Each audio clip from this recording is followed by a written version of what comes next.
ભાઈ સેલિબ્રિટી બની ગયો ને ત્યારથી આપણા ભાવ ઉચકાઈ ગયા છે. લોકો નાના મોટા ઉદ્ઘાટનો મારી પાસે કરાવે. આ સોસાયટી વાળાએ હમણાં ગયા અઠવાડિયે લોખંડનો નવો ગેટ ફિટ કરાવ્યો, ઉદ્ઘાટન આપણે કર્યું. આ નવીનભાઈ આવ્યા હતા પરમ દિવસે, વૃદ્ધાશ્રમ ચલાવે છે. મને કે ગિરીશભાઈ તમારે ચીફ ગેસ્ટ તરીકે આવવાનું છે, મંગલદીપ સળગાવવાનો છે. મેં કહ્યું જરૂર આવીશ. મને કે ભાઈ 9 વાગ્યાનો પ્રોગ્રામ છે, તમે ટાઈમસર પહોંચી જજો. એમાં કેવું ન પડે. તમે આપણે તો 8:30 ત્યાં પહોંચી ગયા હોલ ઉપર, પણ કોઈ દેખાય નહીં. તો હું ઊભો તો હોલ પર, એમાં એક માણસ કંઈક મને જોઈને દોડતો આવ્યો. મેં કહ્યું હમણાં હાર તોરા પહેરાવશે. ત્યાં તો એણે મને ઘાટો પાડીને દબડાવી નાખ્યો. મને કે શું માણસ છો પણ, આ કેટલા વાગ્યા? મેં કહું 8:30 થયા. મને કે 8:30 થયા, આ હોલ કોણ ખોલશે? ઝટ જાઓ હોલ ખોલો. મેં કહું ભાઈ જરા ધીમા પડો, હું ચીફ ગેસ્ટ છું. મને કે તમે? મોડું બગાડીને ક્યાંક ખોવાઈ ગયો. મેં કહ્યું ભાઈ અહીંયા ઊભા રહેવામાં માલ નથી, એટલે આપણે તો હોલમાં અંદર જઈને ખૂણામાં બેસી ગયા. એટલામાં તો 4-5 કાર્યકરો ટેબલ ને ખુરશી લઈને હાંફતા અંદર આવ્યા. મને જોયો, મને કે ચલો ઊભા થાવ જલ્દી ટેબલ ગોઠવો.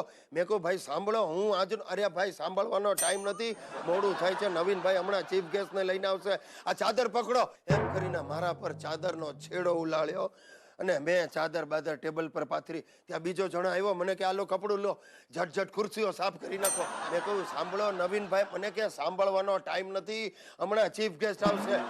હું ચૂપચાપ મંડ્યો ખુરશીઓ સાફ કરવા. એટલામાં નવીનભાઈ આવ્યા ને મને જોઈને કે ગિરીશ કુમાર તમે? અને મેં કહ્યું હા ભાઈ, હું જરા લેવાઈ ગયો. ના કાર્યકરોને કે જુઓ, આને કહેવાય વિનમ્રતા. સાચો ગાંધીવાદી માણસ છે, પોતે ચીફ ગેસ્ટ છે અને પોતે જ ખુરશીઓ સાફ કરે છે. સાહેબ કાર્યકરો ભોઠા પડી ગયા, એનાથી વધારે હું ભોઠો પડી ગયો. પણ એ દિવસે મને એક વાત સમજાઈ ગઈ કે દરેક કાર્યક્રમમાં ચીફ ગેસ્ટ મોડા સુતા.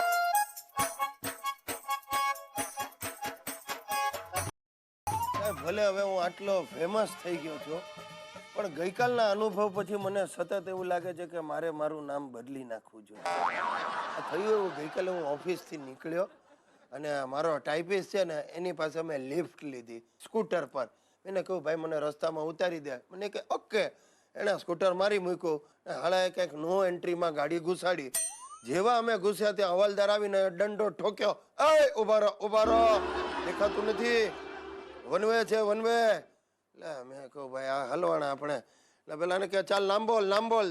એટલે પેલો મારો ટાઈપિસ્ટ બિચારો સાઉથ ઇન્ડિયન છે, એટલે એને કહું કે અయ్యాજી અમારે નામ પટ્ટલિંગમ થીમ દંડમ બાલ સ્વામી અય્યર. આ સાંભળીને પોલીસ હલવાયો. એ મૂંઝાણો એને લખતા. એટલે મને કે તારું નામ શું? મેં કહું ગિરીશ કુમાર. મારી બોચી પકડી. મને કે તું ચાલ, તારું નામ સહેલું છે.